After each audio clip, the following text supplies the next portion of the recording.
I'm Dr. Kristen R. Bromley. This video series, which is part of my online music academy, specifically accompanies Chords and Harmony Books 1 and 2 from my Method Book series. Like all my books, this selection is available to purchase through Amazon and Google Play. For help, see the links in the description below. In the videos which are part of this specific course, I progress through the lessons in Chords and Harmony Books 1 and 2, explaining and demonstrating concepts and playing each of the songs and exercises contained therein, so you can hear how they sound and play them right along with me. You are of course welcome to view these videos with or without the book, but with the book you can work through all the songs and exercises, and in the process learn all the various types of chords used to play music on the guitar and master your chord playing abilities. Alright, let's get to jamming in this lesson.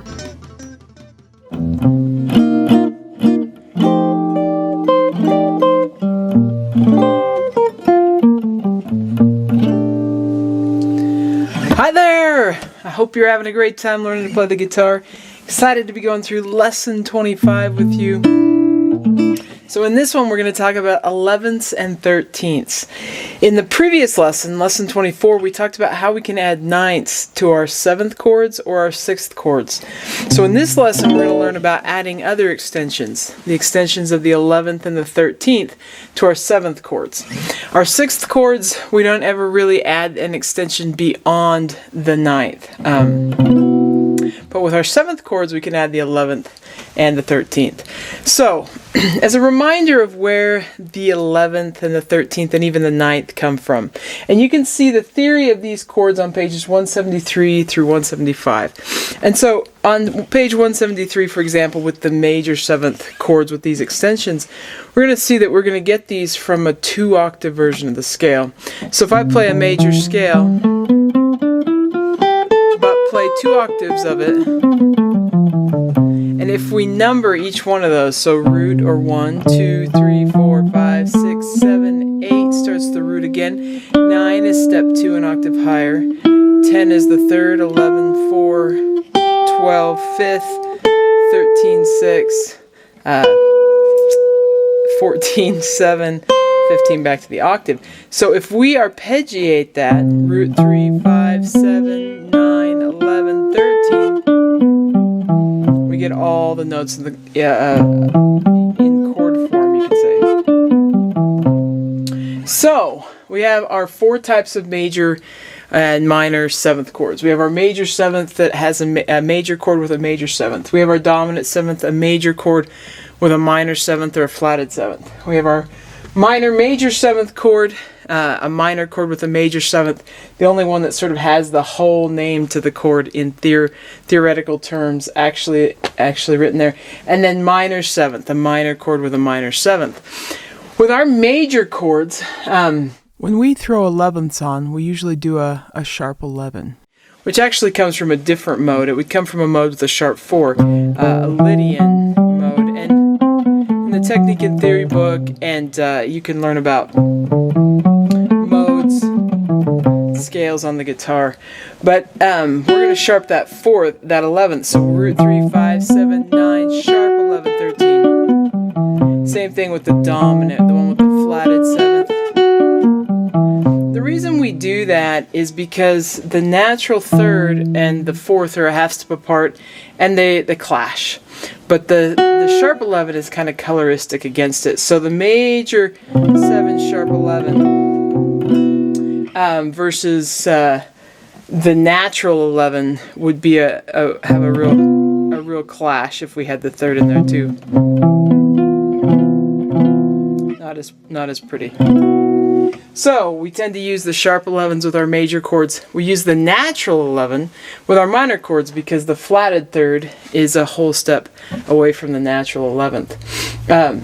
So in our major 7th chords we have the root, the 3rd, the 7th. We could have the 5th, but then we can have the 9th, sharp 11th, or 13th can be thrown on top of that chord. All 3 could be thrown, or just one, or a combination of 2. So on the guitar we usually don't have hands to do all of them or the placement because some of these notes are on the same string. But we can typically do 2 of the 3 or at least 1 of the 3. and it just creates different sounds when we get more than one of those in there. We'll go over that when we look at the voicings. So our major 7th chord, root 3, 7, and then 9, sharp 11, or 13th. Any one of those could be added as an upper extension color. For our dominant 7th chords, the root, the 3rd, 5th may or may not be there, flatted 7th. That's the difference, right? And then 9, sharp 11, or 13, and or could be thrown on top as an upper extension. In the last lesson we worked on ninths. In these lessons we're looking at the 11ths and 13ths, how to add those on top. For our minor major 7th chord, it's got the root, the minor 3rd or flatted 3rd, 5th may or may not be there, 7th, and then 9, natural 11 and 13. Same with minor 7th, we have the root, the 3rd, this time the flatted 7th, the 5th may or may not be there, and then the 9th, 11th, or 13th, and we get those different colors. So the next thing we'll take a look at is the chord symbols, kind of how they work with these chords. Then we'll look at the chord shapes and get into playing some of them. Okay, so with chord symbols, a little anatomy of the chord symbol. I have it right in here in the middle. Just like before, the first thing we'll have is the root of the chord, and then the question of whether it's major or minor. When it's minor, we add a dash or a lowercase m, an abbreviation like mine, M-I-N, something that tells us it's minor. When it's major, we don't add anything to the root. Then the next question is the type of 7th. When it's the minor 7th or flatted 7th, we just simply put the 7th on.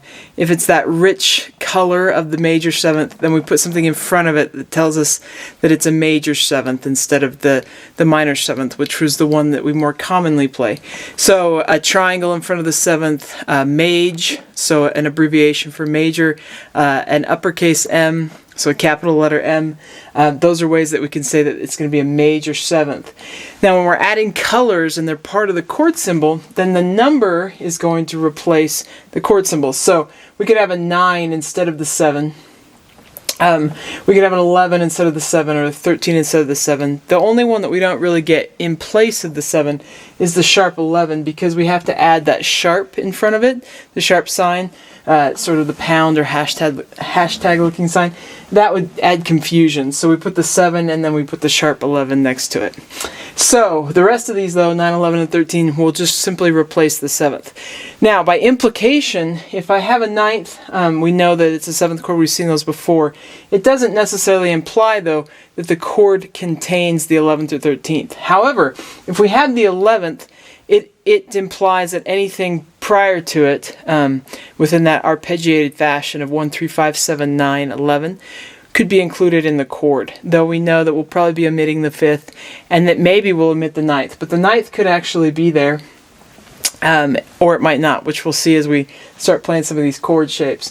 The 13th, therefore, would imply that the 11th could be part of the chord, the 13th could be part of the chord. Now, when it's a major chord, and we put the 13th there, we just know that we're going to be interpreting that to use the sharp 11.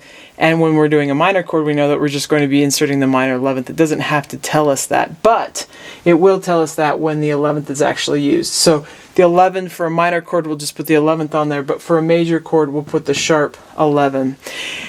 And that's important. There is a sort of a context where maybe we'd be doing a suspended chord. And maybe somebody would write a chord symbol with the 11th. So the 11th could imply a sort of a suspension. Sometimes with more amateur situations, I should say, of players writing chord symbols and the way that they're interpreting a chord, sometimes we have to kind of read into what they're saying with it. But this would be the way to do it. So here's some examples. We have C major 13 with the triangle telling us that this is a C chord. The triangle's telling us it's a major 7th chord, and that we've stacked it all the way to the 13th. We might just have the root 3, 7, and 13 as kind of the minimum, but we also could have the 9th and 11th, 9th and sharp 11th in there. B flat major 7, sharp 11. Sometimes that sharp 11 is offset in parentheses. So in the book you have a handful of examples for each one of these that you can look at. But I just put 3 on the board. And then the uppercase or capital letter M, and then the 13 telling us F sharp major 13th. So the sharp 11 would apply, the 9th could be there, the 13th implies that the 7th and the sharp 11 could be there. Or the 7th, 9th, and sharp 11th could be there. A lot of times, as we've done in the previous lesson, where we're just reading chords to the 7th level, players will choose to add what colors. Even if you wrote just to the 9th, a player might decide to add the 13th on in a given context. Or if the chord symbol said that, that's kind of an individual interpretation. But by the strict meaning of the chord symbols, they imply the ones that are lesser in the arpeggio are included.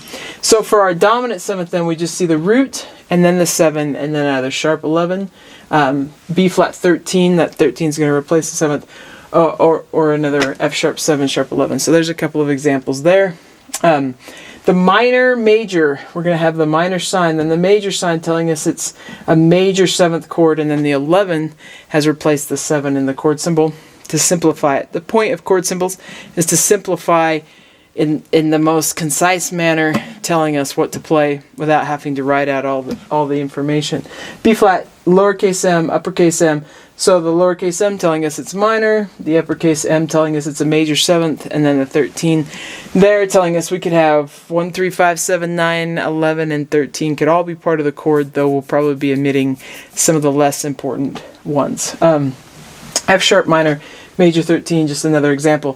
For the minor chords with the minor 7th, then we just have the dash or the lowercase m telling us it's minor, and then the number there telling us what upper extensions we're adding to that minor 7th chord. By the number being there, it's telling us that it's a 7th chord. The only time where that isn't really the case, not the 7th isn't added when we have a number following the rest of this information, is when it's a 6. The 6 chords don't have 7ths. Triads don't have 7ths, but if there is some number there other than the number 6, then it's going to be a 7th chord. The one other exception is power chords, which are written just with the root and the 5th. So you'll see a root and a 5 next to that, and that one doesn't imply there's a 7th either. Okay, so let's dive into playing some of these. We'll go on over and do that next. Okay, so here we are on page 175, where we have the reference of these chord types. These ones are all movable. We're not doing any first position stuff. These are really only done with movable chord shapes. And I've written up here on the board the circle of fourths. So we've been working on some of these chords that we've been learning by going through the circle of fourths. And exercises 1 through 4 on pages 146 and 147, that would be the first thing we'd do. So as we're taking a look at these chords on the reference page, we're actually just going to play around the circle of fourths with each type. So I've written the circle of fourths up here for us in case it's needed. We have C, F, B flat, E flat, A flat, D flat, G flat, or F sharp, B, E, A, D, G, and then we're back to C. So on the guitar, our roots are going to, we start at the 8th fret, we can kind of work around, then come back up, and that just keeps us kind of in the center of the neck there, working on all these types. Of course, you can actually look at the chord symbols if you want, but we're going to be using this root movement and practicing these. Okay, so we'll dive in. The first one we're going to look at is the major 7th with the sharp 11. So we'll look at the 6th string form first. Basically, in making this chord, we're taking what would be our major 7th, and we're taking our 5th, going to that sharp 11, which is 1 fret lower. But we have to completely move our hand around. On the piano, that's kind of a nice thing. You just move your finger over a little bit. Sometimes on the guitar, we have to completely rearrange our hand to do these. So the major 7, sharp 11. This one doesn't have the 9th in it. If we wanted the 9th, it's up here on the top string with this particular voicing. And we could do grab with your thumb, but that, most of us, it depends on the size of guitar that I'm playing at any given moment, how thick the neck is. But we can't always grab with our thumb. But you could do a rootless voicing. Now, I'm going to talk about rootless voicing somewhat in this lesson, because sometimes when I'm playing with a band, I go to a rootless version so I can get more colors. So I can get the 9th and the 11th in this case, sometimes the 11th and the 13th, or the 9th and the 13th. But I don't have the hands to also play the root, and if I'm strumming it, like I can kind of do it here by barring over.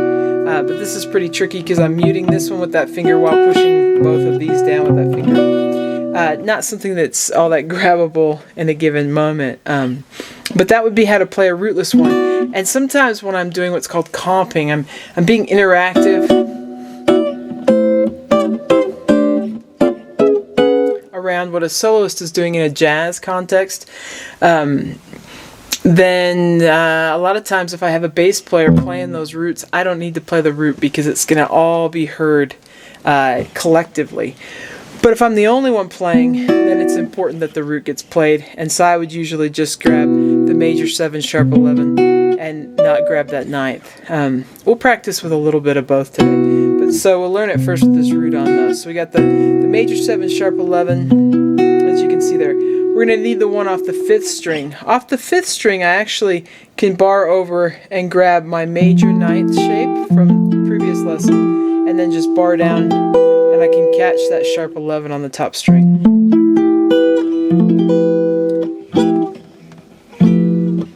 So just like so. And we can catch both the 9th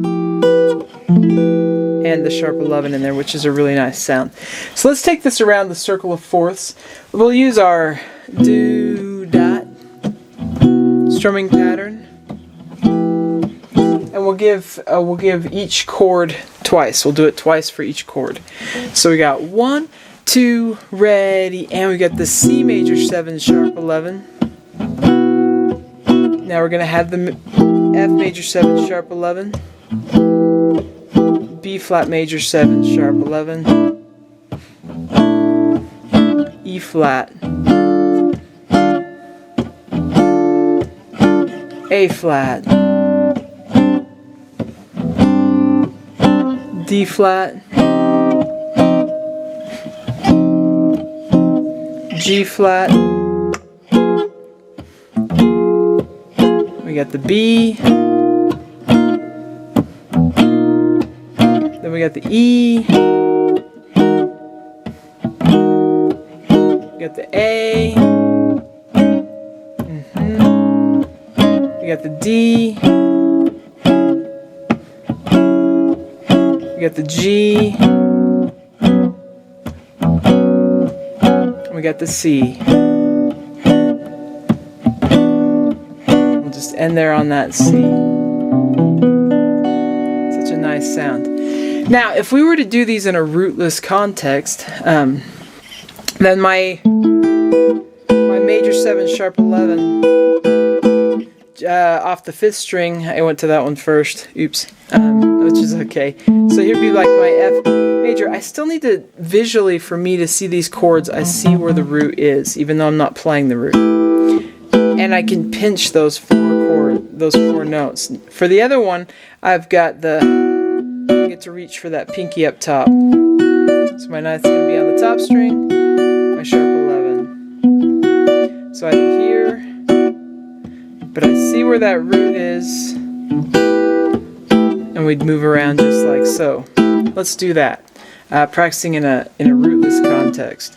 We'll do this a little bit here. You may be interested in these chords for various reasons.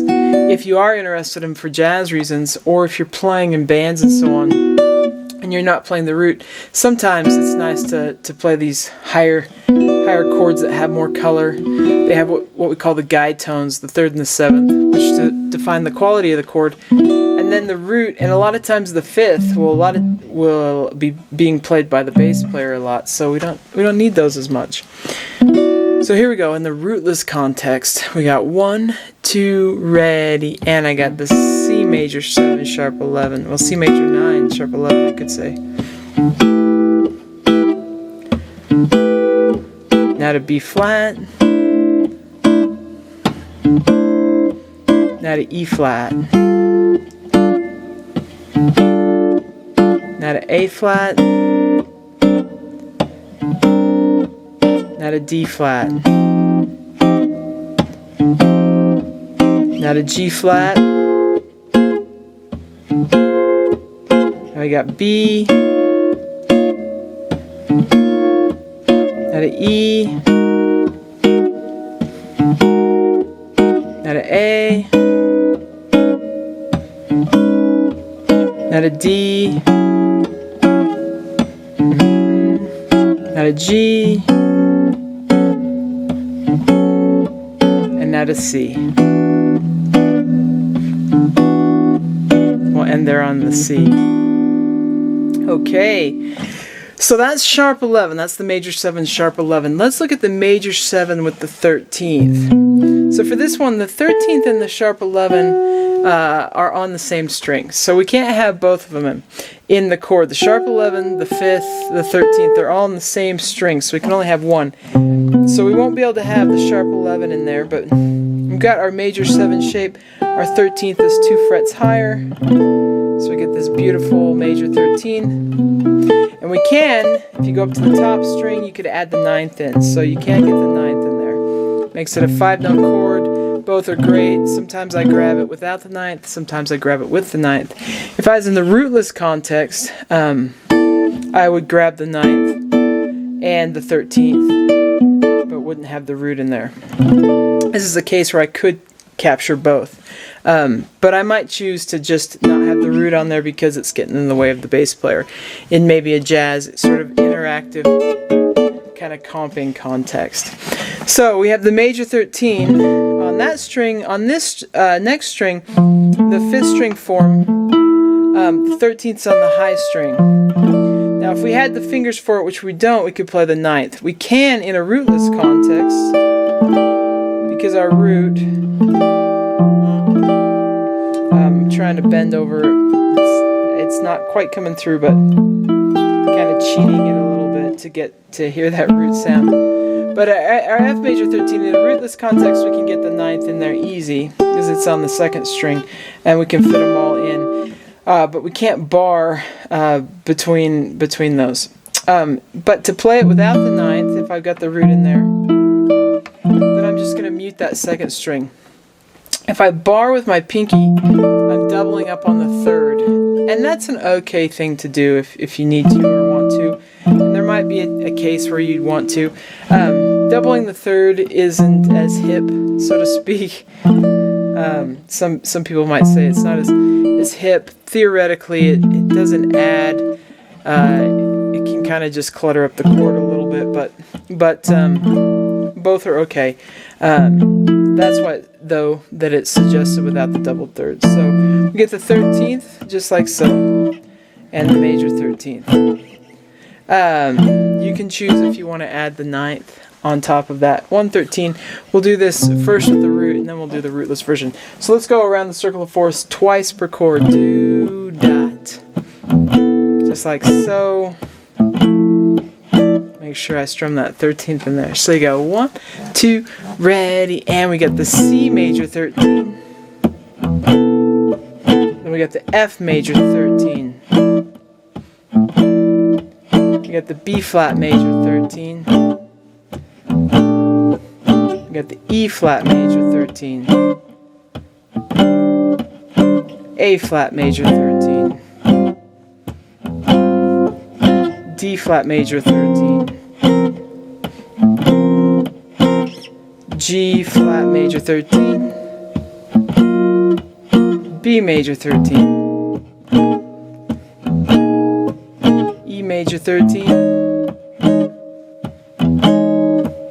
A major 13. D major 13. G major 13. And C major 13. And we'll end there. Okay, let's go through and do it in the rootless context. So I've got to still visualize where the root is when I'm doing these in the rootless context. To find them on the fly, but I'm not actually going to play the root. So you go 1, 2, ready. We've got the C major 13. F major 13, B flat major 13, E flat major 13, A flat major 13, D flat major 13, up to G flat, B,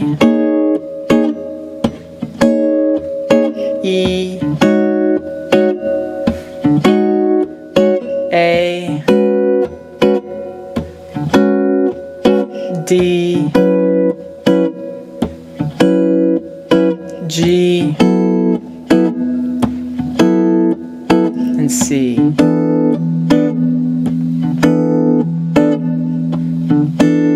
Okay, now let's go ahead and look at dominant chords with these two options. Now the dominant chords are really similar because all we got to do is change our major 7th to a flatted 7th.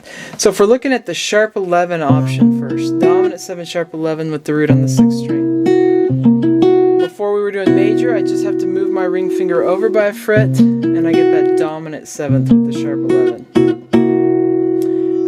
In this case, I also had the option of the 9th on the top string, but I have to do it in a rootless context, or grab the root with my thumb if I wanted to throw that 9th up there on top. We'll do it first without, but there's the dominant 7th with the sharp 11. On the 5th string form, technically speaking, if you can do it, you can put your fingers in here, you're going to bar to the sharp 11. So with my index finger, I'm catching both of those. The challenge that most of us come across is, except down here where the frets are really far, really wide, it's really hard to get our fingers in, these 3 fingers in one fret and then getting the bar in the next fret to get them all there. When we come higher, like up to the F, the fingers just don't quite all fit and you get sort of some kind of muted forms. So a lot of times when I'm doing the version with the root, I actually just omit the 9th because I don't quite have, if I'm up here high versus down here where I'm low, down here in this lowland, it's easy to bar, and depending on the guitar and how wide the frets are on your particular guitar, you might be able to pull it off. But I usually just rearrange my hand and mute that 2nd string and not have the 9th on there at all for the dominant 7th sharp 11 with the root on the 5th string. When I'm in a rootless context, I'm all over having both there, the 9th, the flatted 7th, the 3rd, and the sharp 11. We'll look at the we'll do this in a we'll do this with the root first. So, and then you can choose if you want to try and bar that and get them both in there, or if like me, if you're wanting that sharp 11 sound, you just kind of go away from it. So, go away from the bar and just put our fingers in there. So here we go. 1, 2. We'll go around the circle of 4 twice per chord. 1, 2, ready. We've got the C7 sharp 11. Now we're going to have F. You got B flat. We got E flat. We've got A flat. We got D flat. Up to G flat. We got B. We have E. A. D. G.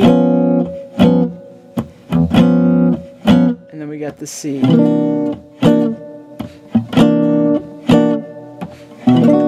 on that one I went ahead and barred it to give us that whole sound.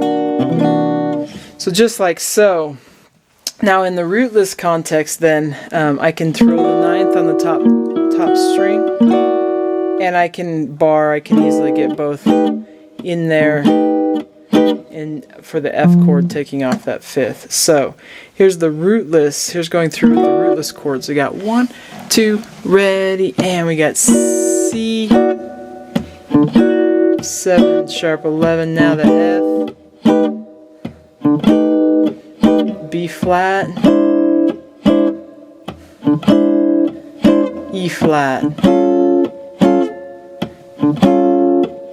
A flat, D flat, flat, B, E, A, D, G, and then C.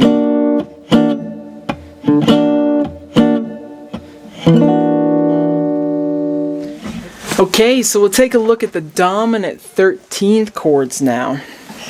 So the dominant 13, it's easy, just like the major 13, only we're going to slide that middle finger over. We have the dominant 13th. We can choose to play the 9th up on top, and then in a rootless context, I get rid of the root, and I'd play those top 4 strings, including the 9th.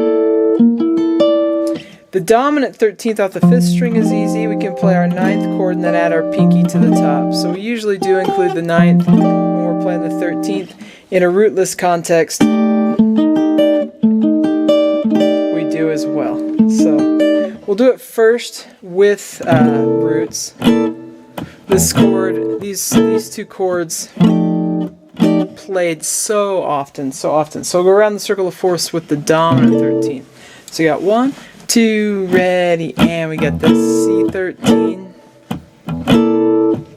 to F13, B flat 13, E flat 13, A flat 13, D flat 13, G flat 13, B 13, E 13, A 13, D 13, G 13, and C 13.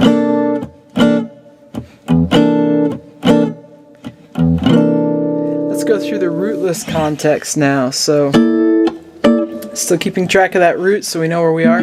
We go 1, 2, ready. We got the C13 to the F13, B flat,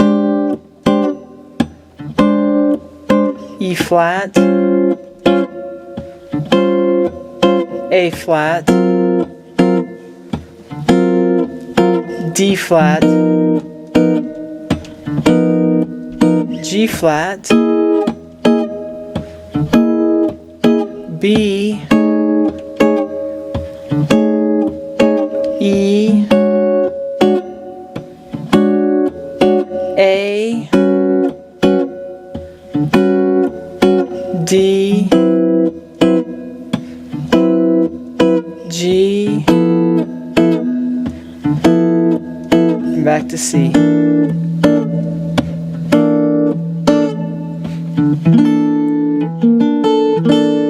With the dominant chords, of all the 7th chords, the dominant chords are the ones that have a color added, 9th, 11th, or 13th, 9th, I should say sharp 11th or 13th, nearly every time that they're played, at least in a jazz context.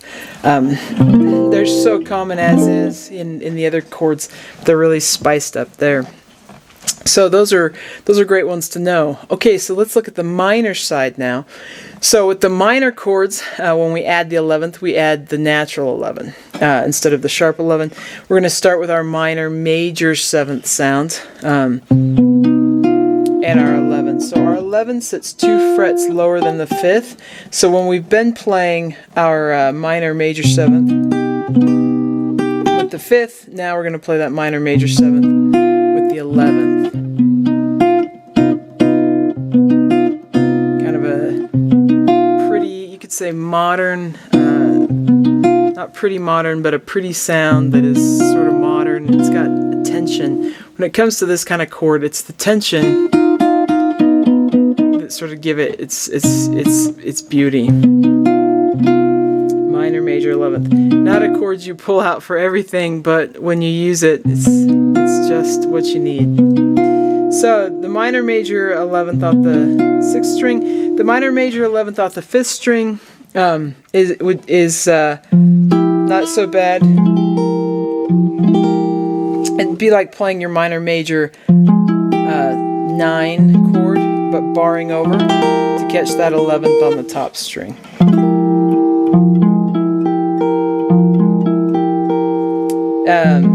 In the rootless context for the 6th string form, we can get the 9th in there.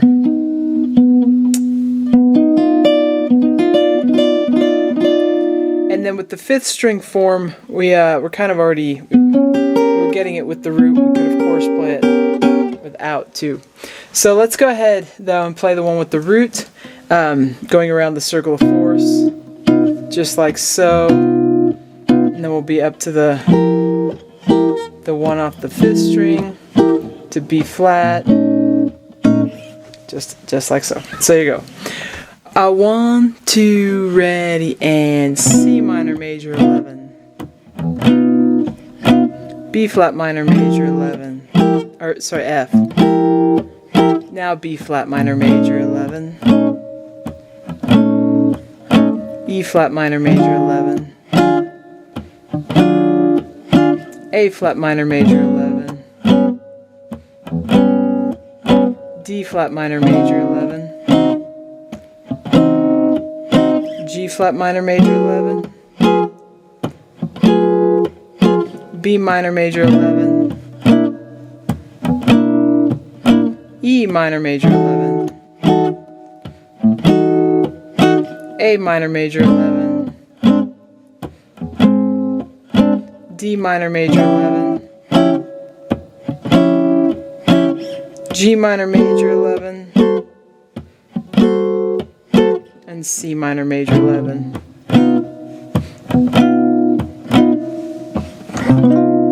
Got that a little strange at the start of that. Sorry about that. Okay, so let's look at the rootless context now. So just like so. And then so we're adding the 9th to it when we do this, only for the 6th string form. Only for the 6th string form. The other form, we're not doing that.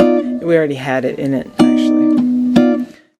So here we go. 1, 2, ready. We got the C minor major 11, big stretch.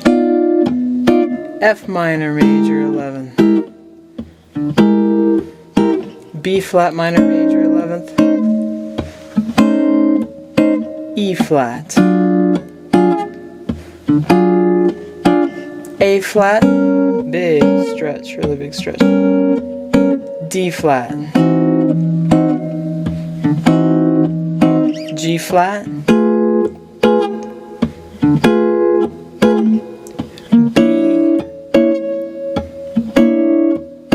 B. E. A. D. G. Back to C.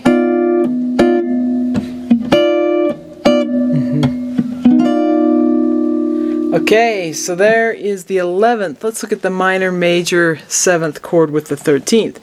So we got our minor major 7, where we normally have the 5th. The 13th is 2 frets higher. So just like that. And if you want the 9th in it, you can bar over with your pinky and catch that 9th on the top string. Kind of a nice sound. Gets the 6th and the 7th in there. The 6th, though, voiced higher than it's the 7th, so it's kind of up in the 13th fashion. Okay, so our 5th string form now, we've got the root, and we got to reach to that minor 3rd, and the 7th, our pinky's going to grab the 13th on the top string. We got to mute the 2nd string. You could actually bar over with your index finger and catch the root again if you wanted to, but it doesn't really add to the chord. Sometimes with these more jazzy chords, extra pitches thrown into the voicing just kind of clutter the beauty of the color, so to speak.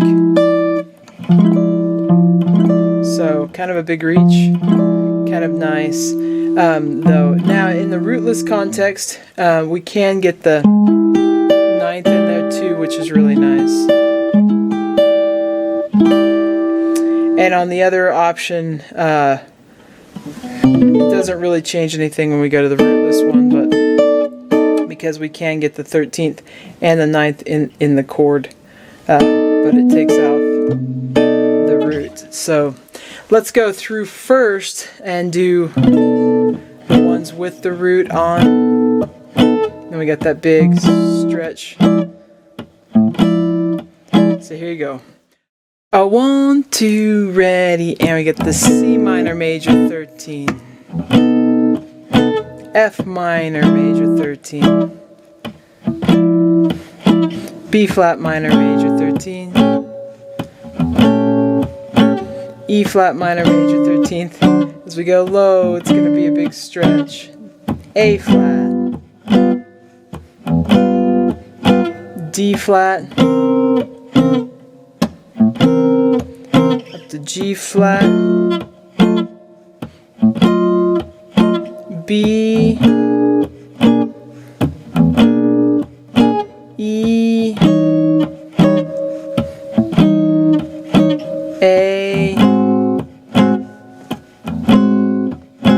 D, G, and we'll end there on C. Huge stretch. Alright, let's do these in the rootless context then. So we'll throw the 9th, 13th up on top for that one. And then on the next one, we're going to throw the 9th into it. And so on. You got to keep track of where the roots are. So for this first one though, it's kind of like the dominant 13th really, only we're switching what frets these two fingers are at, because we're making it a major 7th and a minor 3rd, so they're opposites. And for the other one, it's kind of like the major 13, only got to flat that 3rd to make it minor. So here we go. 1, 2, ready, and C minor major 13, F minor major 13, B flat minor major 13, E flat minor major 13, A flat minor major 13, D flat, G flat, B, E, A, D, G,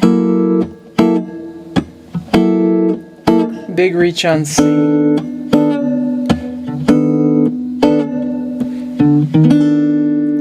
Okay, so that's kind of an interesting color. Doesn't happen very often. When it does, you know, there you go, you've got the chord for it.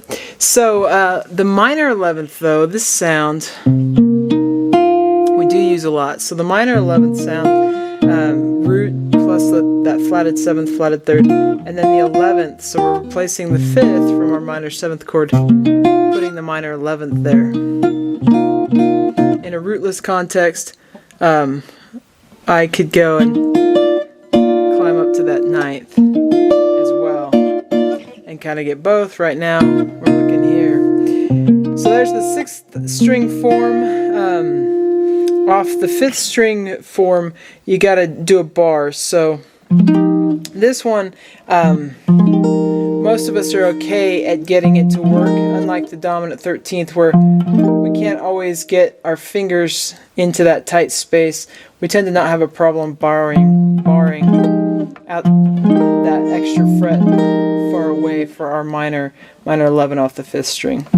As you're probably finding with these, some are easier to get one color off the 6th string form than they are to get off the 5th string form, and vice versa. And sometimes that's so true. When I'm playing music and I don't want to have to finger the one I don't want to do, I grab it on the other form. Plus other chords that I know. So in Book 3, Chords and Harmony Book 3, we kind of cover the world of how you could create voicings. Any type of voicing that one might create, of course, or use their imagination to go beyond. We just kind of cover the highly advanced concept of knowing the neck and being able to create voicings anywhere on it.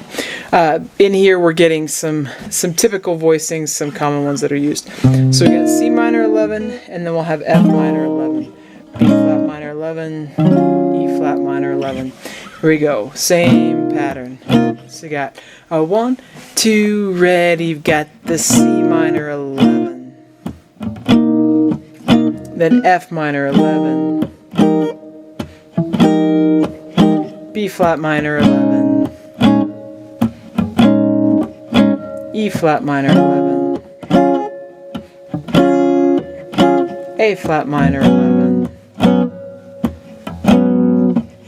D flat minor 11, G flat minor 11, B minor 11, E minor 11,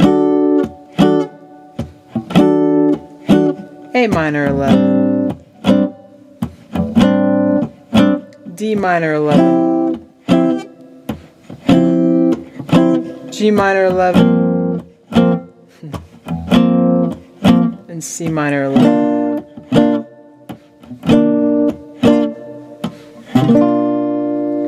Okay, so from the rootless context then, we have kind of a big stretch there, but the minor one isn't so bad. You can even switch which fingers you want to do it with. So we got a 1, 2, ready, and the C minor 11, F minor 11, B flat minor 11, E flat minor 11,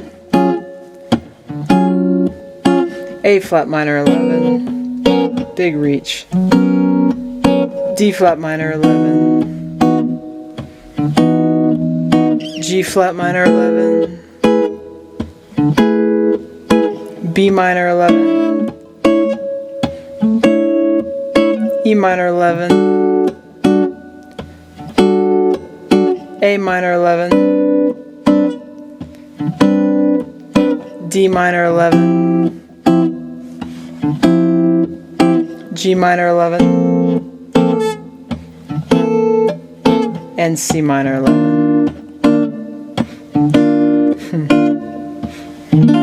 Big stretch on that G minor 11.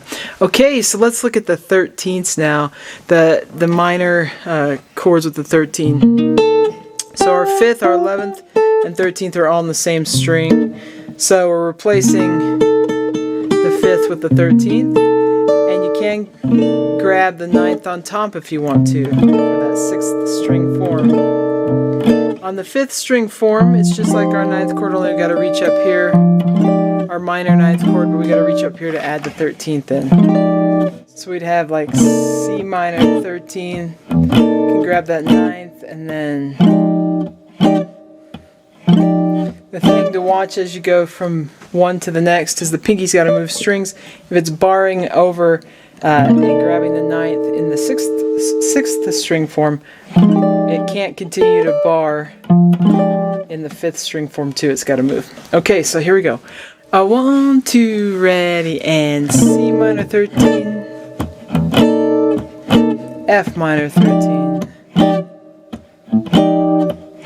B flat minor 13, E flat minor 13,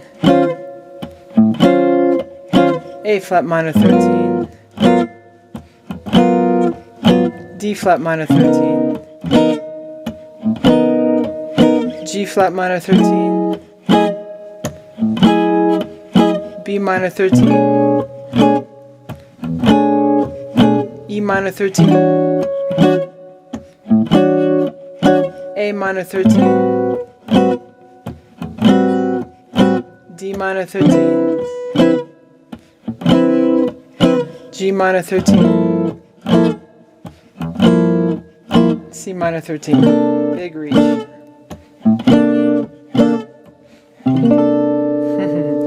Okay, so in the rootless context now, you can actually bar if you want to, which can help out for the C minor 13. And then for the F minor 13. So and that bar stays there as we go around the circle of the fourths, which can be helpful from where your flatted third was. So here you go. 1, 2, ready, got the C minor 13 to the F minor 13, B flat minor 13, E flat minor 13, A flat minor 13, D flat minor 13, G flat minor 13, B minor 13, E minor 13, A minor 13, D minor 13, G minor 13, and C minor 13.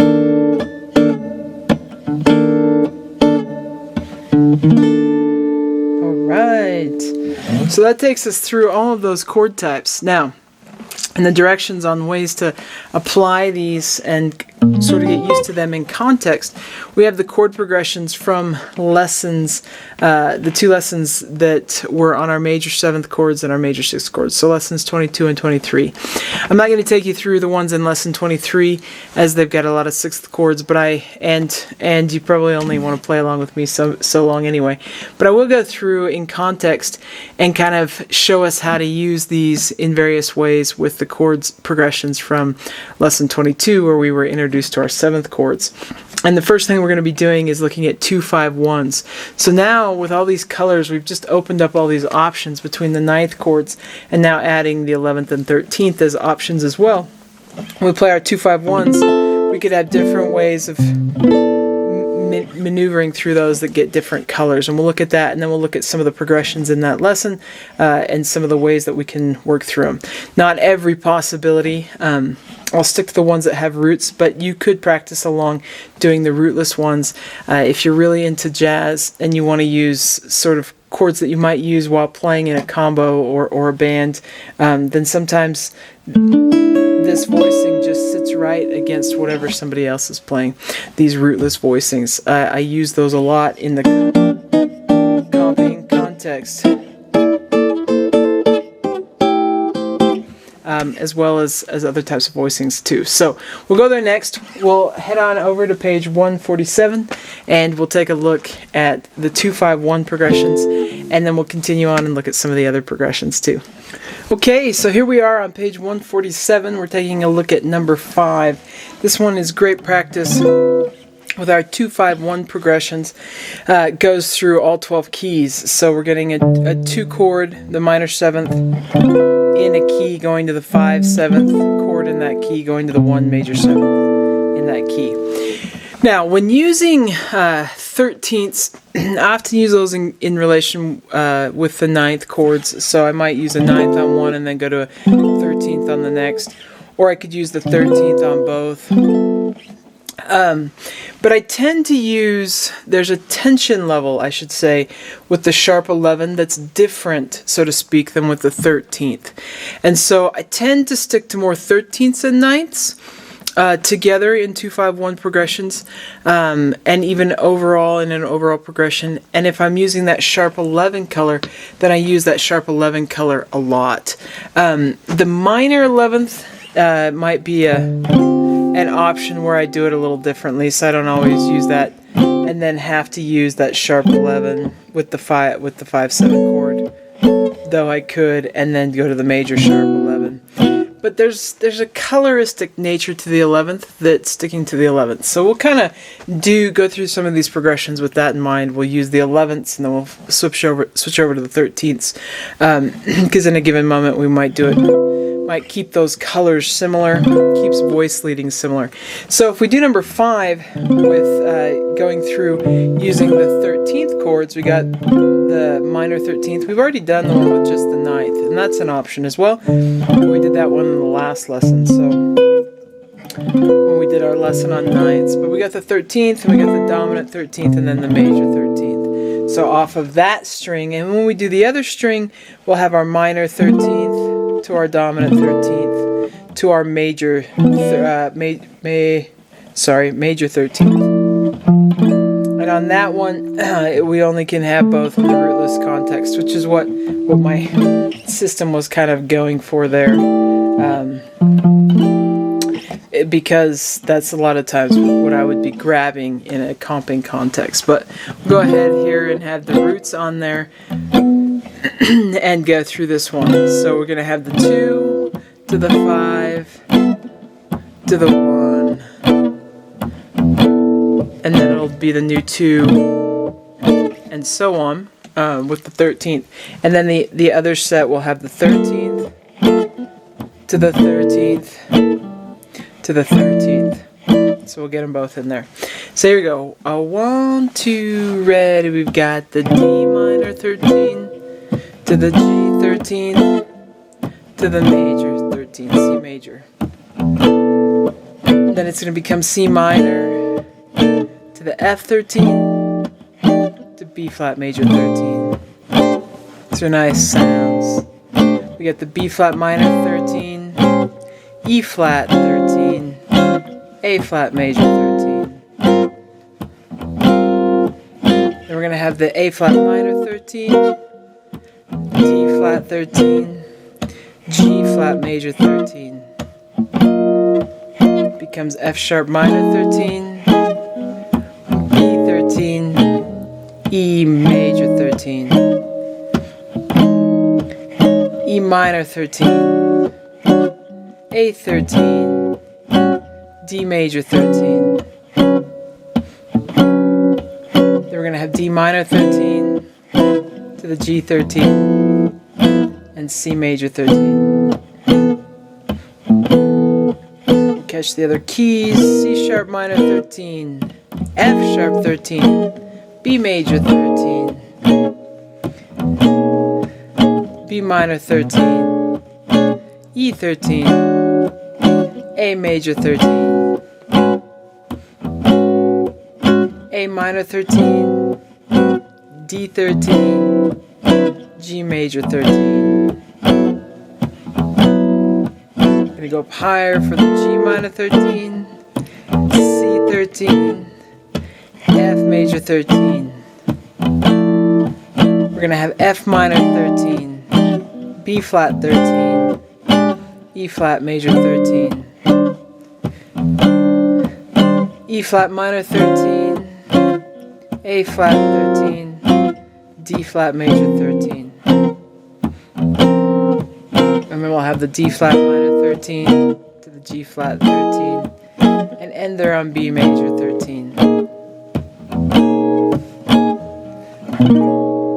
Okay, so if we were to go through those then with the 11th sound, we're going to have the D minor 11 to the G7 with the 11th, and the sharp 11, and that's the one where ideally, if we could fit both fingers in here, we could catch the 9th and the sharp 11th, but usually one of them is just going to end up being more dead than the other.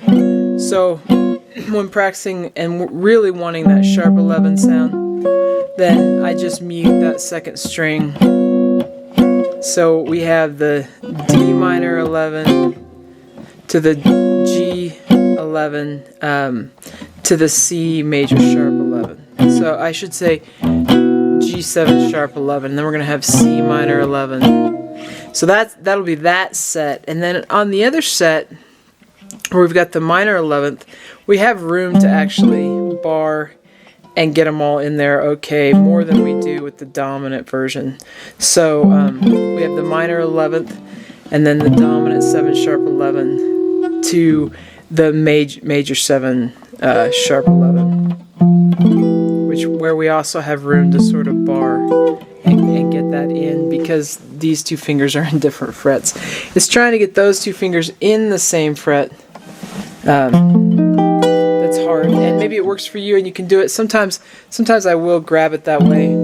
I just find myself not always in love with grabbing it that way, just because up here up high I can't always get them to ring as well as I'd like them to. But sometimes they ring out okay. It's a bit of a pinch, and I think the 11th sharp 11 isn't really ringing through anyway. So that's why I tend to, if I really want that sharp 11 sound, I get rid of the 9th. Okay, so let's do it here. 1, 2, ready, and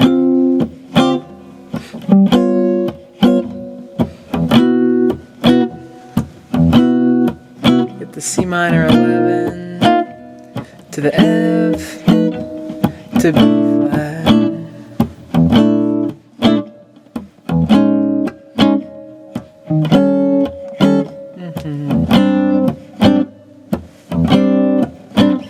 A flat minor 11 to the D flat 7, G flat major 7 sharp 11.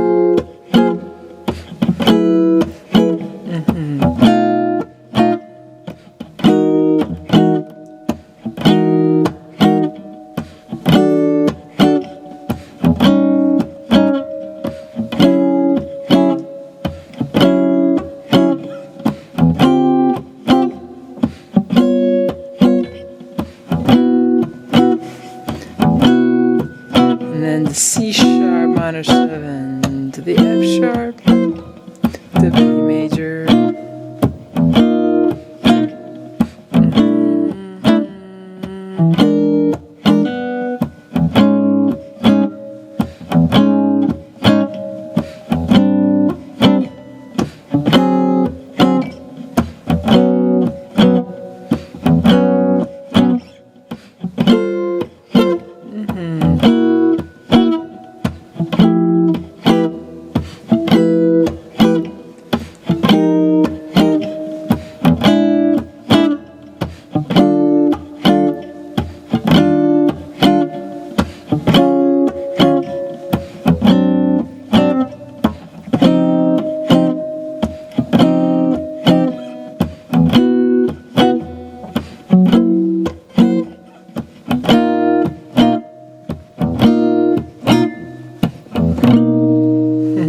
Okay, let's go ahead and flip on over to page 148 now, and we'll do number 6. Okay, so here we are on page 148 with number 6. We're going to do this one with both the 11th option and then the 13th option. So the major 7 sharp 11, we'll go do dot dot. So we'll change up our strumming pattern just a little bit. 1, 2, ready, we got the do dot dot for the E major 7 sharp 11. Now A major 7 sharp 11, E major 7 sharp 11. You got the B7 sharp 11 back to the E major 7 sharp 11. Let's do it now with the 13ths. So we got a 1, 2, ready, and E major 13, A major 13, E major 13, and then the B 13 back to the E major 13. Alright, on to number 7. We'll do this one both ways as well. On a get us a little bit of practice with both of our options. We'll do that same strumming pattern. Do that, that. With this one, there's a repeat at the end. We won't take that repeat at the end, but we will play through twice. We'll just do the first time with the sharp 11ths and the natural 11ths for the minor chords, and then we'll do it with the 13ths on a repeat. So here we go. I want to red. We've got the do that, that. C major 7, sharp 11. F major 7, sharp 11. Repeat. C major 7, sharp 11. F major 7, sharp 11. Then we got the E minor 11, D minor 11, E minor 11, F major 7, sharp 11, C major 7, sharp 11, F, D minor, G, and C. Okay, so let's do it again, this time with the 13ths. I want to ready and to the F, back to C major, F major 13, we got the E minor, to the D minor, the E minor, the F major, the C major, the F major, the D minor, the G, and the C major. Now, a lot of times when it comes to the minor chords, I'm not as big a fan of the minor 13th, so a lot of times I would have actually used the C minor 9th to the dominant 13th to the C major 13 instead of throwing that 13th chord in there. It just kind of depends. Okay, so number 8. We'll do the same thing. We'll do the same thing with this one. We'll start with our major 7 sharp 11s. I want to ready and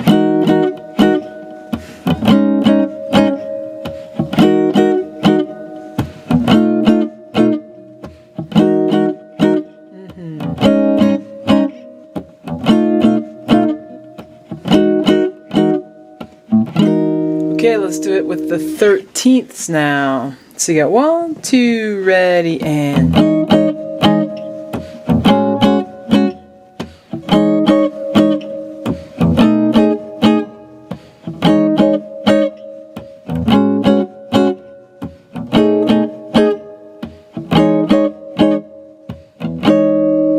same thing, number 9. Let's start with the sharp 11s. So you got, and the natural 11s. 1, 2, ready, and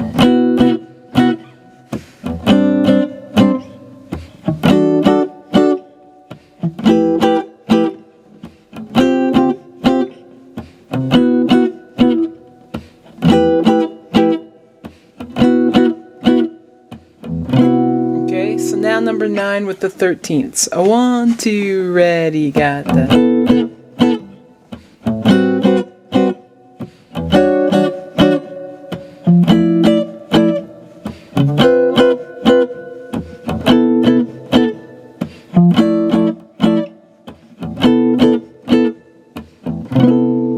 same thing. Let's take a look at number 10. Starting with the 11th, sharp 11ths. 1, 2, ready, and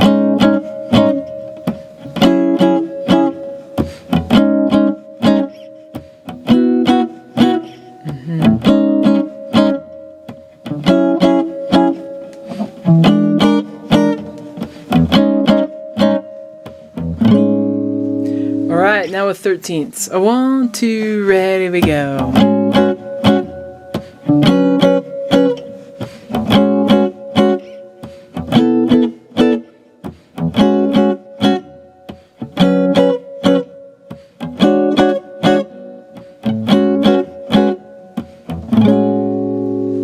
Same thing, number 11. We'll start with the dominant.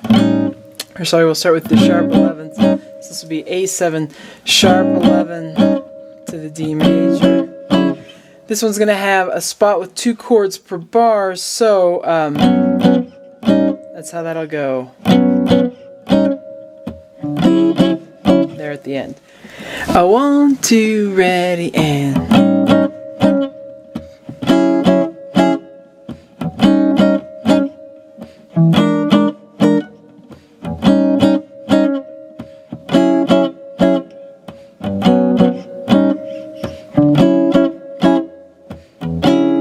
Okay, now with 13ths. 1, 2, ready, and.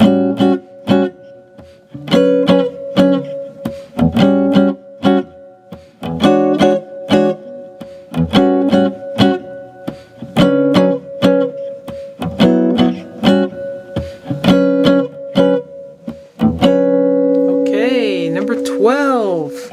We'll do the same thing. We'll start with the sharp 11ths. And then we'll do the 13ths. 1, 2, ready, and.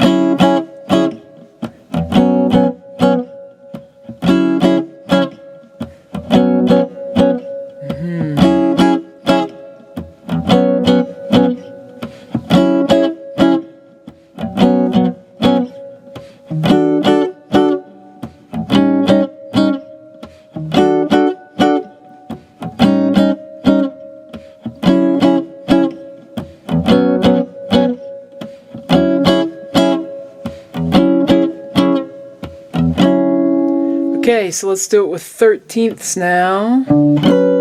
1, 2, ready, and.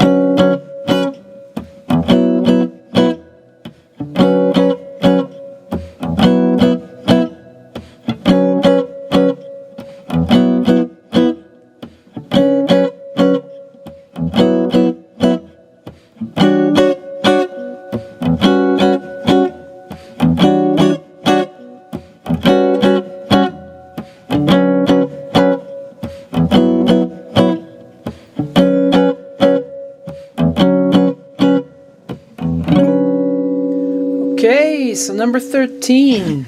We'll start with the sharp 11ths. Do da da. Got a 1, 2, ready, and. To the F, to the E, to the C, again. To the F, to the E, to the C, again. To the F, to the E, to the C, E, to the F, E, to the C, one last time, E, to the F, to the E, to the C, and we'll end on the E. Okay, so let's do it with the 13ths now, so. 1, 2, ready, and E major 13, to F major 13, to E, to C, again.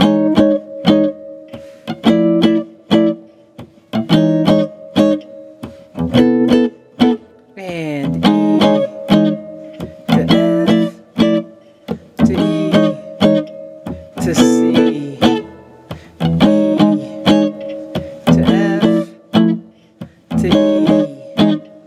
To C. We'll end there on the E. Okay. We'll flip on over to page 150 now and go on to number 14. Okay, so here we are on page 150 with number 14. We're going to change up our strumming pattern, do a little bit of that bossa nova action. So da, da, as we work through these chords. Be just like so. We'll start with the sharp 11s and the natural 11s, and then we'll do the 13s. So you got 1, 2, ready, and.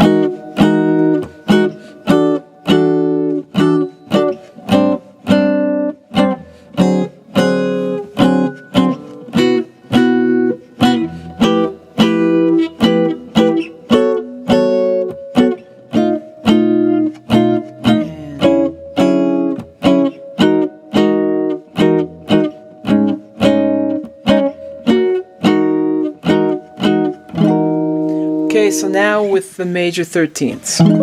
A 1, 2, ready, and.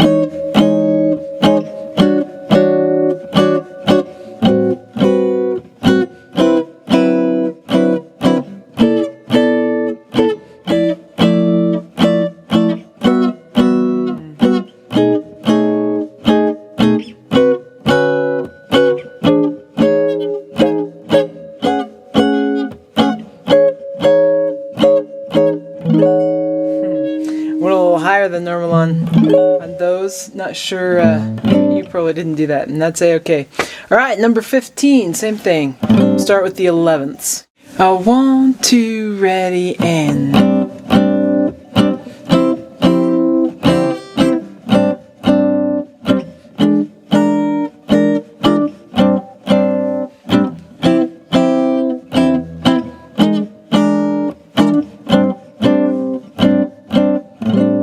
Alright, now for the 13ths. 1, 2, ready, and.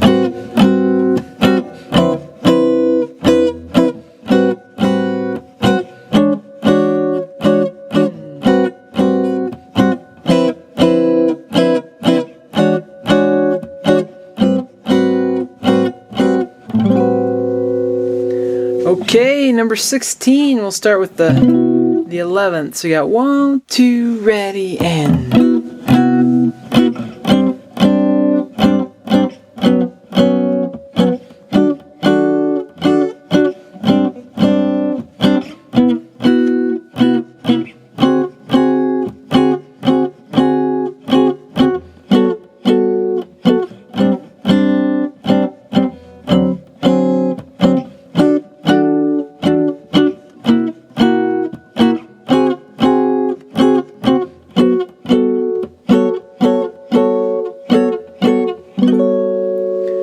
Okay, so now for the 13ths. 1, 2, ready, and.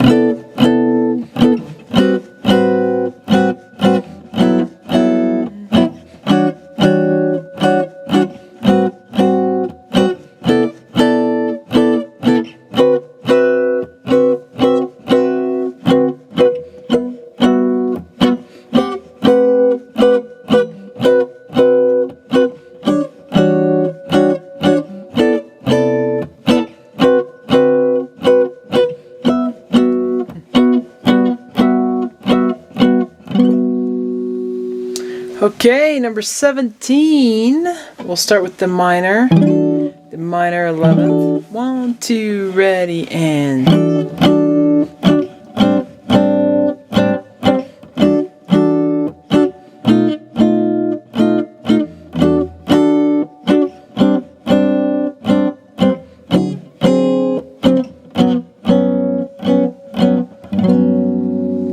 Alright, now for the 13th. 1, 2, ready, and.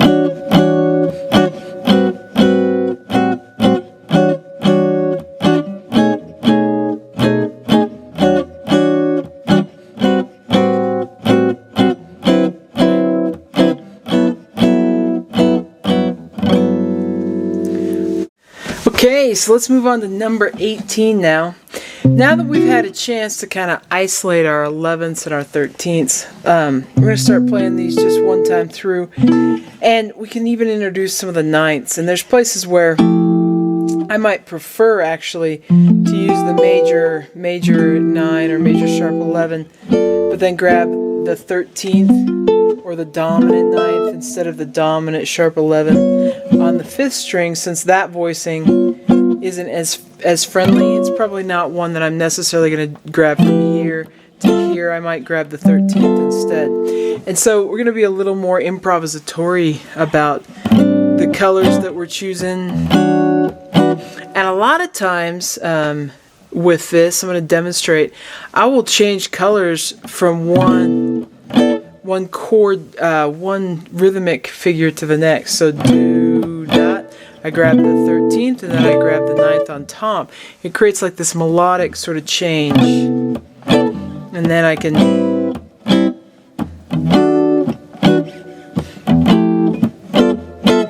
I may even throw in some improvisatory rhythms in there. And I'm going to start doing that now so that you might pick up on some of that sort of thing. I'm going to be a little more improvisatory as we do the next exercises or the rest of the ones here in the lesson. So here we are with number 18. I'll generally use the do, da, da, da, da,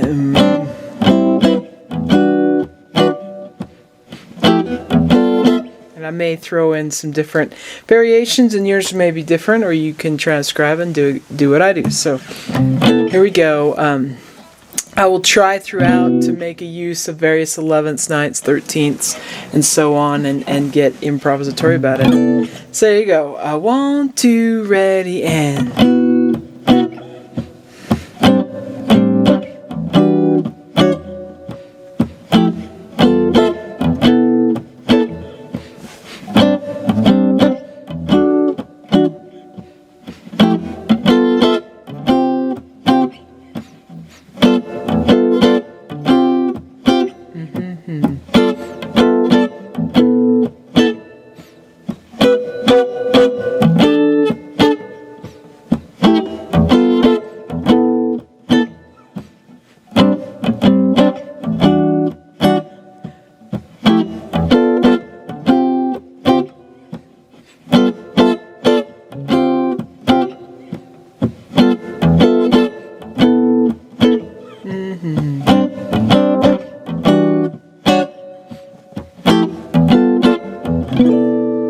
Alright, let's do number 19. I may get a little more even away from the rhythms we've been doing, but just to be a little more playful with some of the color choices. I'll keep a good rhythm though, so play along, and if you want to pull from something I've done, then you can. So you got 1, 2, ready, and...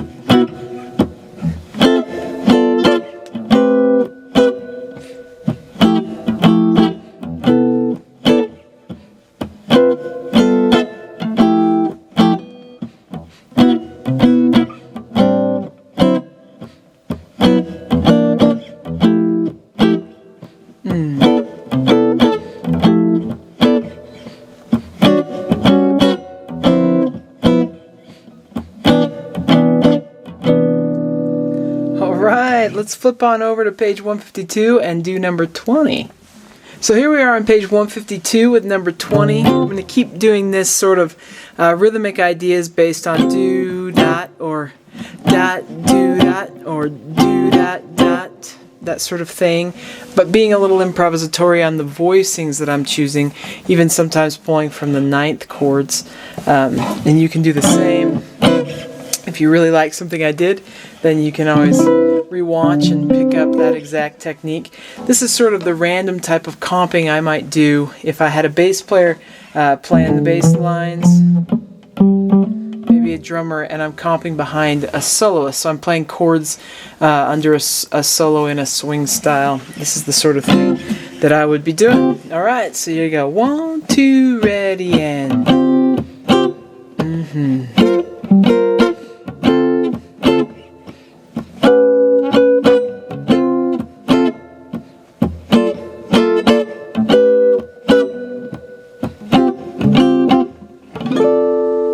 Okay, and that one I didn't even throw a color on. I could have thrown the 9th on.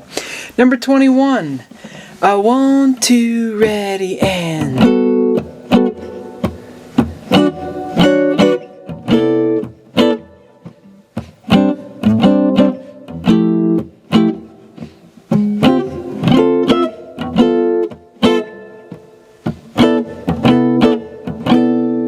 Okay, let's do number 22. 1, 2, ready, and...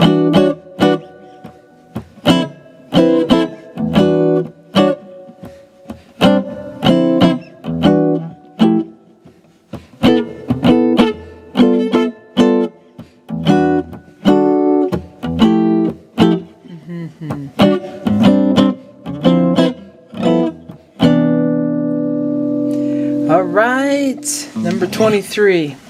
1, 2, ready, and...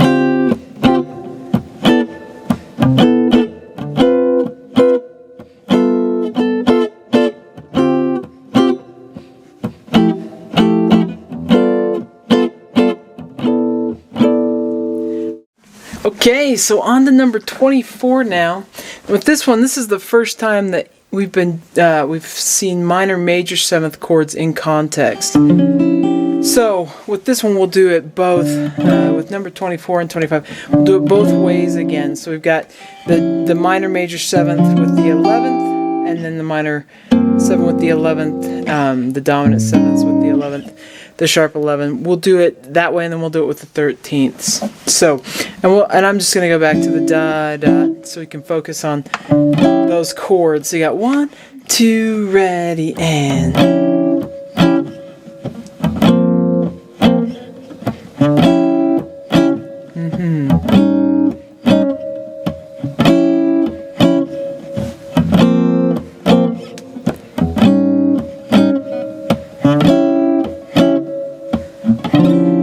Okay, so now let's do it minor major 7th with the 13th in there. We got 1, 2, ready, and.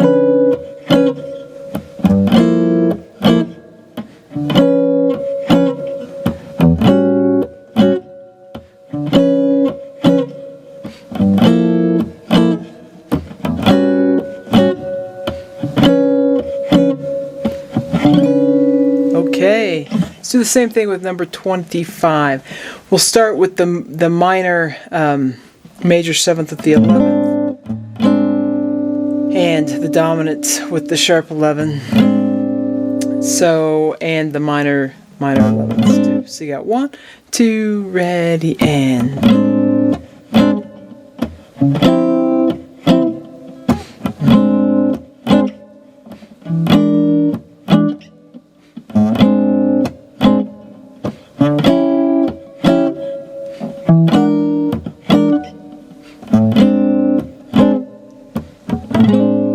Now let's do it with the 13ths. So, 1, 2, ready, and.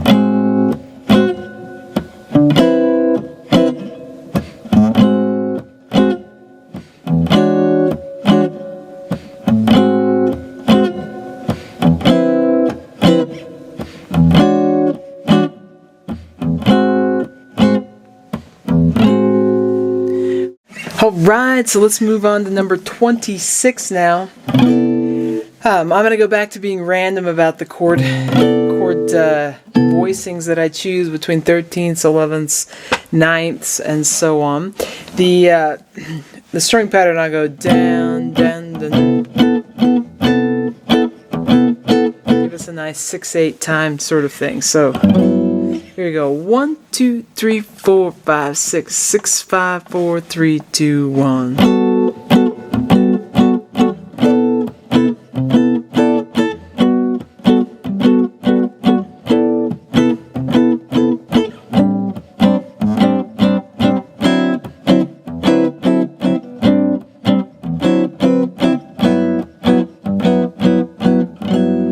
All right. Let's look at number 27 now.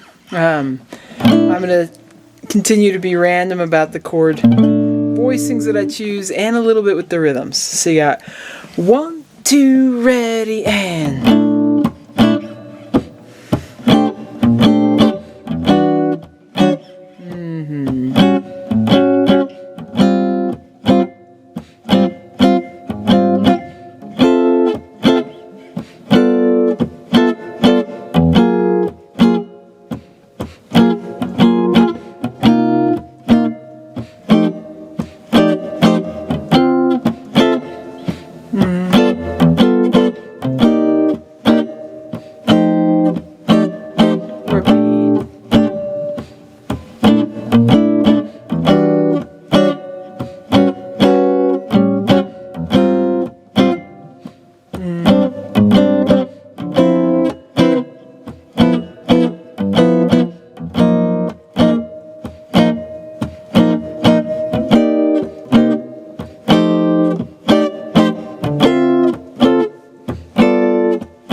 kind of slowed it down there on the ending. Alright, let's flip on over to page 154 and take a look at number 28. Okay, so here we are on page 154 with number 28. This one's another opportunity for us to practice with those minor major sevenths. Since we've only done that a little bit, I'm going to play it twice. We'll do both options. So I'll start with the 11th option as we work through it, and then do the 13ths. So, and I'm going to keep the strumming pattern kind of simple. So you got 1, 2, ready, we've got the...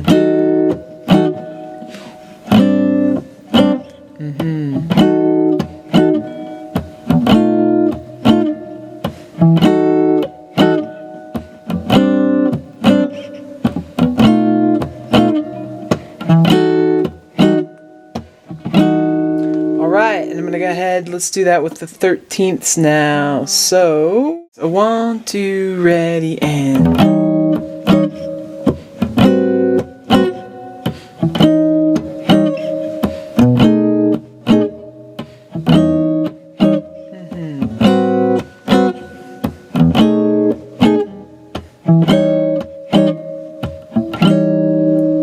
Alright, same thing with number 29. We'll do it with the 11ths first, and then with the 13ths. 1, 2, ready, and...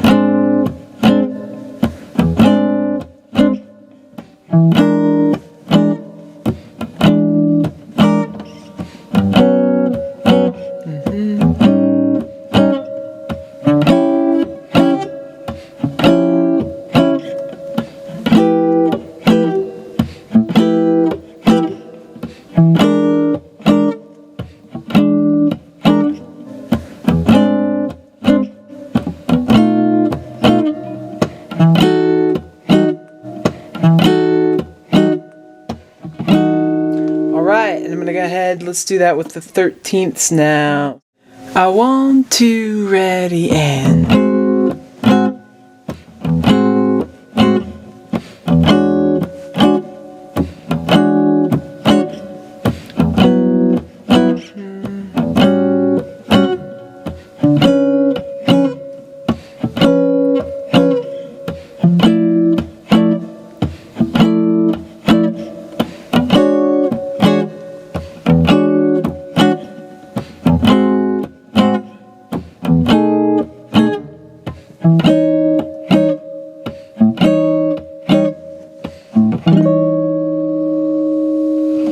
Alright, so with number 30, I'm going to go back to being a little bit more random in the voicings that I choose, random in the rhythms, and you can do the same. There you go. 1, 2, ready, and...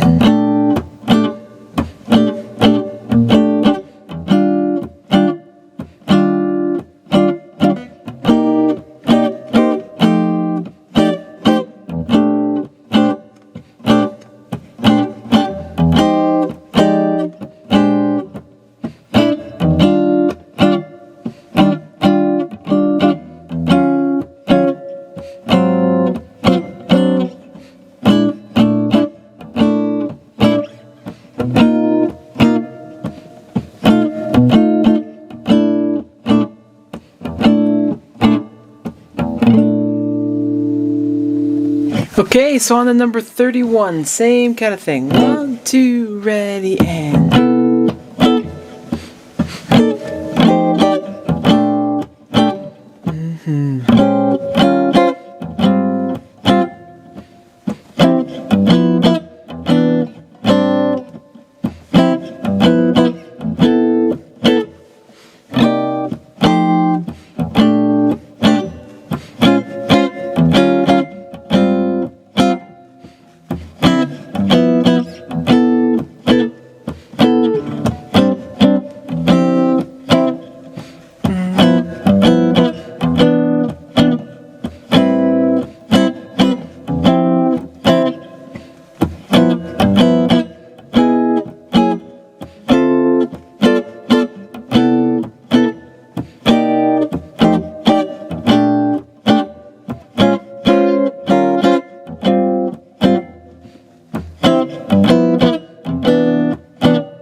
Okay, same thing with number 32.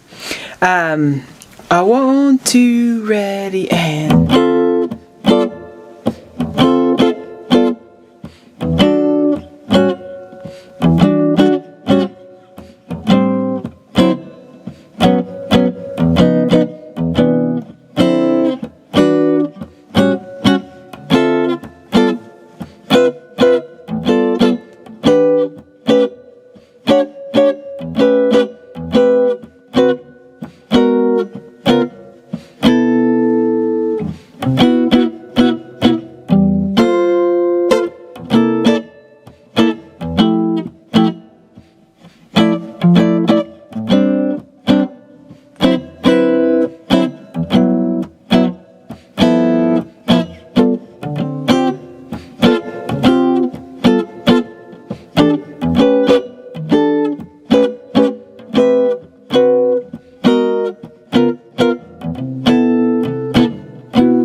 Alright, let's flip on over to page 156.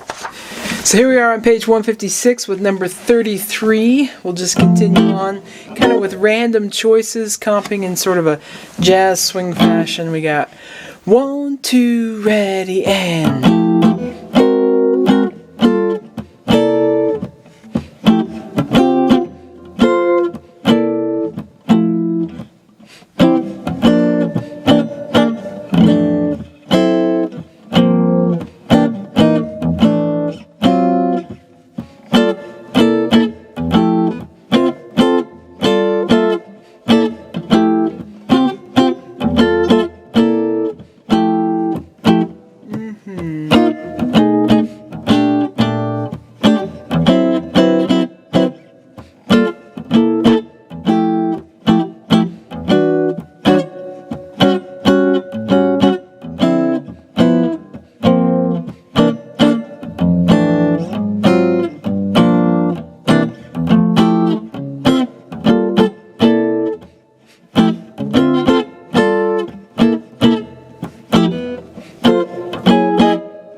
Alright, same thing, number 34.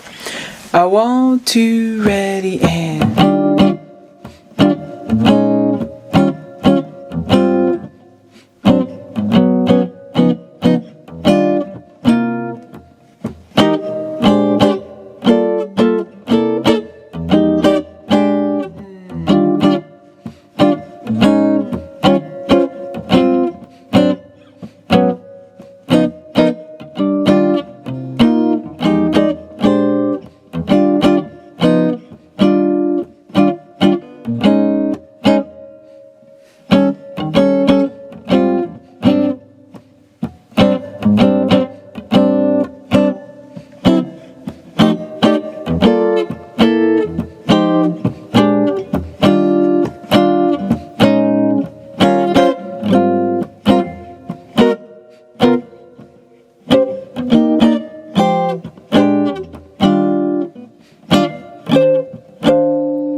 Alright, and then number 35.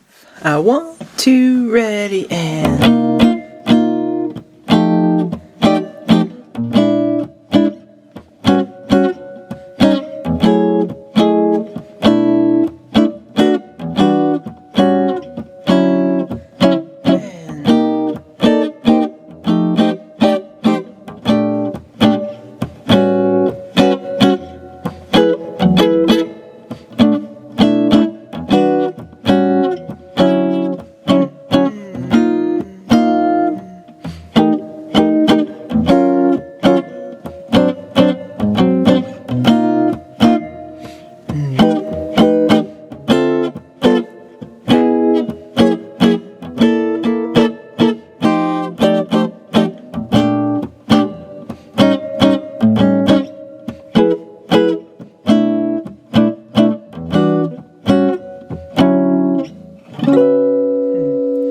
Okay, and number 36.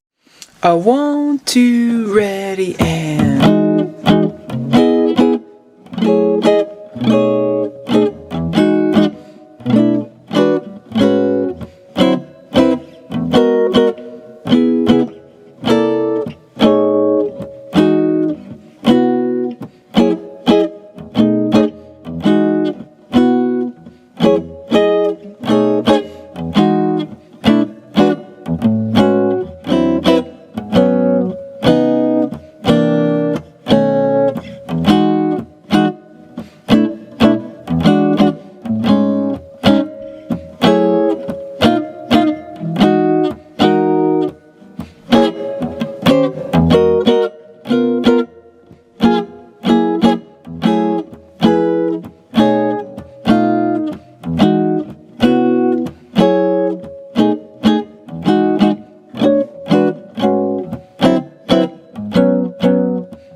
let's flip on over to page 158. Okay, so here we are on page 158 doing number 37. Kind of being random about the chord choices as far as the voicings, random about the rhythms. So we go 1, 2, ready, and...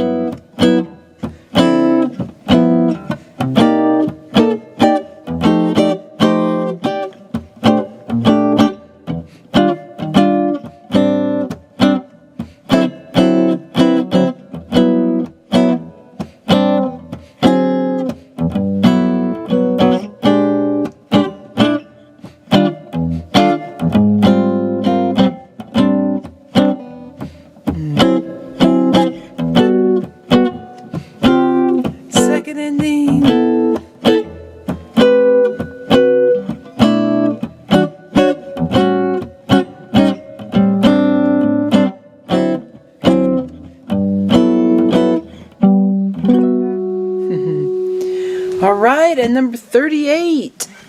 Same thing. You got 1, 2, ready, and...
Okay, so that wraps us up for this lesson. I hope you're having a great time learning these chords.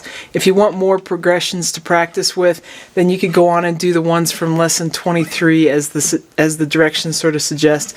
You can also do a lot of practice with progressions from jazz songs, and a lot of these are reminiscent of songs that are used in jazz music. But you get lots of rich practice with the various 7ths and the 13ths and so on, adding them on. Keeping in mind that a lot of times progressions are written at the 7th level or the 6th level, and then we have the choice of adding those 9ths, 11ths, and 13ths onto our voicings. Also, if you're really into this sort of thing, then you're going to want to do book 3, and the Chords and Harmony in book 3, where we talk about how to do voicings and things all over the neck. We talk about a lot of rich voicings you can do in these types, but other various voicings. We get real intimate with the neck, exploring all the types of voicings that could be created on the guitar. So I hope you're having a fun. These are some of my favorite sounds, these rich dominant and major and minor chords with these 7ths and 13ths and 11ths and 9ths and so on. So in the next lesson, we're going to be talking about augmented and diminished chords. So that'll be lesson 26. We'll see you then. If you found this video helpful, please hit the like button and subscribe to the channel. For help with other guitar playing skills, check out more of my method books and the numerous lessons available as part of my online academy here on YouTube. You can find more information about me and my products at kristenbromley.com. Take care.